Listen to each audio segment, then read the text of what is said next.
Get this man a gun. Salut, c'est Adam. Lors de son retour dans le monde criminel pour régler une dette, John Wick découvre une somme importante placée sur sa tête.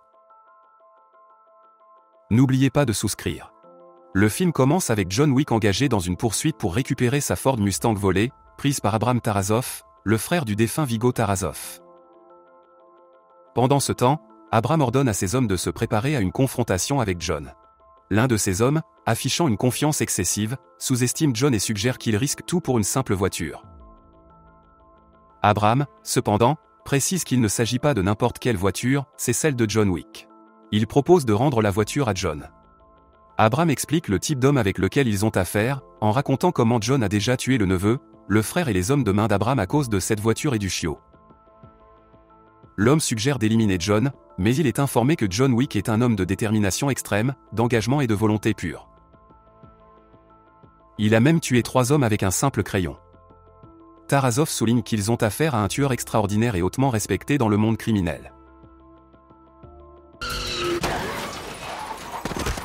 Pendant ce temps, John localise l'endroit où se trouve sa Ford Mustang et se précipite vers l'emplacement de Tarasov. Dans une rampage violente, il rend incapable tous les hommes de Tarasov et finit par endommager sa voiture bien-aimée. Cependant, John épargne la vie de Tarasov lorsqu'il promet de ne pas interférer dans la vie de John à l'avenir. John accepte cet accord de paix et rentre chez lui, décidant d'enterrer tous les souvenirs de sa vie précédente en tant que tueur à gages. Il aspire à vivre comme un veuf ordinaire après la mort de sa femme. Après quelques jours, Aurelio rend visite à la maison de John pour réparer sa Ford Mustang. En inspectant la voiture, Aurelio informe John que cela prendra un certain temps pour la réparer. Le soir, John est visité par Santino d'Antonio, un parrain de la Camorra. Santino demande à John de revenir à sa vie antérieure et lui propose un travail. Il rappelle à John qu'il l'a aidé à accomplir une tâche impossible qui lui a permis de prendre sa retraite et d'épouser Hélène. En retour, John a prêté un serment de sang, un vœu irrévocable, symbolisé par un médaillon.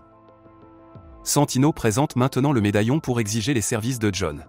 La famille Santino est une puissante famille mafieuse, le père de Santino étant un membre de haut rang de la table haute, un conseil de 12 parrains supervisant les hôtels continentaux dans le monde entier.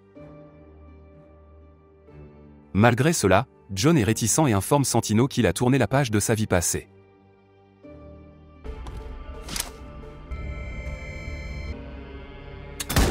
Ce rejet ne plaît pas à Santino, qui lance une attaque contre la maison de John avec un lance-grenade. D'une manière ou d'une autre, John survit à l'attaque mais se retrouve sans endroit où vivre. John cherche refuge à l'hôtel Continental à New York, accompagné de son chien. Il se tourne vers Winston, le directeur de l'hôtel, pour obtenir de l'aide et des conseils. Winston rappelle à John que le rejet du médaillon viole 2 règles irrévocables du monde souterrain, pas de meurtre sur le terrain du Continental et honorer chaque médaillon. Réalisant qu'il n'a pas d'autre choix, John accepte à contre-ségur de tenir son engagement et se rend rencontrer Santino. Santino ne perd pas de temps et demande immédiatement à John d'assassiner sa sœur, Gianna. Santino est jaloux de Gianna, car elle est la prochaine dans la ligne pour la table haute, et il veut qu'elle soit éliminée pour sécuriser une place pour lui-même. John accepte à contre-ségur la mission, et Santino attribue à son garde du corps, Har, la tâche de surveiller John et d'observer comment il accomplit la tâche. John se prépare pour la mission en visitant une boutique de tailleurs spécialisée dans la création de vêtements par balles pour les assassins. Il acquiert également des armes auprès d'un armurier averti qui le reconnaît comme le légendaire John Wick. La nuit, John infiltre la cérémonie de couronnement de Gianna pour son siège à la table haute et la confronte dans une loge. Face à une mort imminente, Gianna décide de faire l'impensable, et John accomplit le travail pour honorer le médaillon. Alors que John quitte la scène, le garde du corps de Gianna, Cassian, le reconnaît et comprend le rôle de John dans la mort de Gianna. Cassian attaque John, menant à une intense fusillade. John parvient à échapper à Cassian et à ses hommes et cherche refuge dans les catacombes. Cependant, il est trahi par Har, la femme que Santino a désignée pour le surveiller, et ses hommes, qui tentent de le tuer. Après avoir éliminé la plupart des hommes de main, John est à nouveau poursuivi par Cassian. Il s'engage dans une fusillade acharnée, finissant finalement dans le hall de l'hôtel Continental à Rome, qui, tout comme son homologue de New York, interdit de faire des affaires sur ces lieux. Pour respecter les règles de l'hôtel, John et Cassian cessent de se battre et partagent un verre au bar. Au cours de cette conversation, John explique ses raisons pour avoir assassiné Gianna. Cependant, Cassian insiste toujours sur le fait qu'il finira par tuer John. Cassian promet cependant à John qu'il lui offrira une mort rapide et professionnelle par respect. Lorsque John retourne dans sa chambre, il reçoit un appel de Santino. Santino reconnaît que John pourrait être en colère et comprend que ce qu'il lui a fait peut sembler personnel. Il ajoute qu'il serait négligent de ne pas chercher à venger sa sœur. Frustré par les paroles de Santino, John raccroche le téléphone avec colère. Le lendemain, John se prépare à quitter l'hôtel Continental à Rome et à retourner à New York. Pendant ce temps, Santino ouvre un contrat de 7 millions de dollars pour tuer John Wick, déguisé en vengeance pour la mort de sa sœur. Ce contrat est distribué à des assassins de haut profil dans le monde entier, attirant beaucoup d'entre eux en raison de la récompense importante. Santino rencontre Winston, le directeur du Continental, qui demande un serment de sang de Santino. Cependant, Santino indique que John a rempli son engagement et n'est plus lié par un serment avec lui. Winston avertit Santino qu'il a commis une grave erreur en trahissant John. Il explique que Santino a contraint John à revenir à la vie qu'il venait juste de quitter et que John est désormais libéré du médaillon. Winston prédit que John reviendra pour se venger, soulignant que Santino a trahi le diable lui-même. Malgré ces avertissements, Santino reste convaincu que John ne pourra pas l'atteindre ni le tuer. Pendant ce temps, John arrive à New York et est immédiatement accueilli par des assassins tentant de revendiquer le contrat de 7 millions de dollars sur sa tête. Il fait face à des attaques continues alors qu'il marche dans les rues de la ville. À une station de métro, John est attaqué à nouveau, mais il élimine habilement l'assaillant avec un simple crayon. Continuant dans le métro, John rencontre Cassian, menant à une autre bataille armée avec des armes silencieuses au milieu de la plateforme bondée. Après cette fusillade, il s'engage dans une lutte physique, et John finit par poignarder Cassian dans la horte avec un couteau, laissant son sort incertain.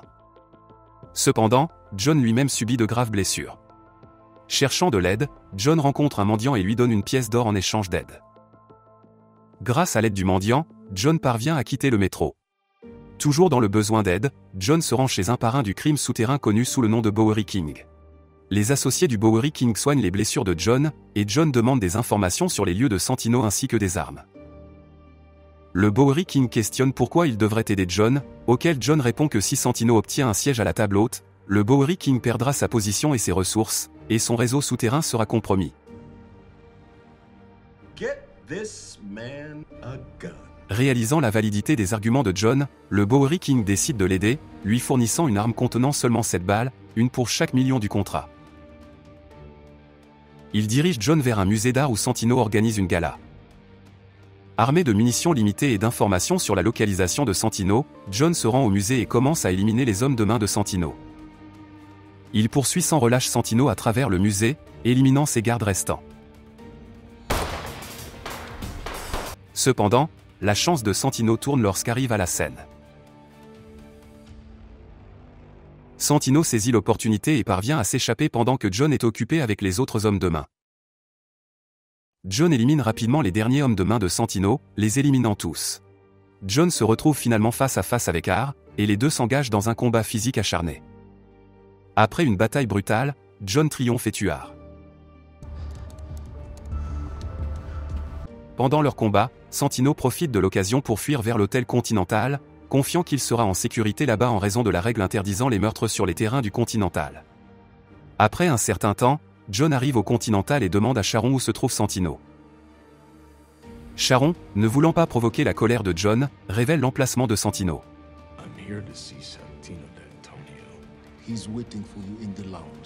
Santino se trouve dans le salon du Continental, où il profite d'un repas et semble détendu. Voyant John approcher, Winston l'avertit de ne pas agir de manière imprudente en tuant Santino à l'intérieur du Continental, car cela aurait de graves conséquences. Santino, se sentant en sécurité dans le sanctuaire du Continental, est convaincu que John ne lui fera pas de mal là-bas. Cependant, John a atteint son point de rupture. Il a enduré beaucoup de difficultés et de pertes à cause de Santino, qui a détruit sa maison et l'a contraint à revenir à la vie qu'il avait essayé de quitter. Épuisé par Santino, John décide qu'il en a assez. What have you done? Sans hésitation, il ignore les avertissements de Winston et tue Santino dans le salon du Continental. Il retourne dans sa vieille maison, où il réfléchit au moment passé avec sa défunte femme, chérissant les beaux souvenirs qu'ils ont créés ensemble dans leur maison bien-aimée. Le lendemain, Sharon conduit John au parc pour le rencontrer avec Winston.